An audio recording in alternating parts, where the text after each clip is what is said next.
അല്ല, ഉണ്ടായേക്കാം. അത് അയാളൊരു അനുഭവം പറഞ്ഞിട്ടുണ്ടാവും. ഞാൻ സർക്കാർ സ്വകാര്യ ആശുപത്രിയിലാണ് പോയതെങ്കിൽ എൻ്റെ ജീവൻ ബാക്കി ഉണ്ടാവില്ല എന്ന് വിശ്വസിക്കുന്ന ഒരാളാണ് ഞാൻ. എൻ്റെ ജീവൻ രക്ഷിച്ചത് സർക്കാർ ആശുപത്രി ആയതുകൊണ്ടാണെന്ന് വിശ്വസിക്കുന്ന ഒരാളാണ് ഞാൻ. ഞാനതിപ്പോൾ നിങ്ങളെ പത്രക്കാരുടെ മുമ്പിൽ ഇപ്പോൾ പറയുന്നത് മാത്രമല്ല, ഞാൻ എൻ്റെ ചികിത്സ കഴിഞ്ഞ് ഞാൻ മെഡിക്കൽ കോളേജിൽ വന്ന് എനിക്ക് അവിടെ നിന്നൊരു സ്വീകരണം നൽകിയിരുന്നു. ഞാൻ അവരോട് പറഞ്ഞു, ഈ സ്ഥാപനത്തിൻ്റെ വിജയമാണ് എൻ്റെ ജീവൻ. ഞാൻ പറഞ്ഞു, എൻ്റെ അനുഭവമാണത്, എനിക്ക് ചികിത്സയിലുണ്ടായ അനുഭവമാണ് ഇത്. ഈ ജയകുമാർ ഡോക്ടർ ഉൾപ്പെടെ അവിടെ എന്നെ ചികിത്സിക്കാൻ വേണ്ടി വന്നിരുന്നു.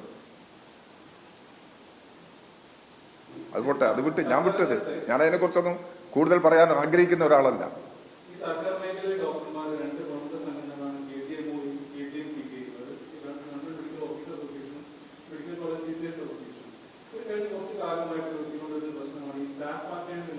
സ്റ്റാഫ് പാറ്റേണിൽ ചില പ്രശ്നങ്ങൾ ഉണ്ടാകും.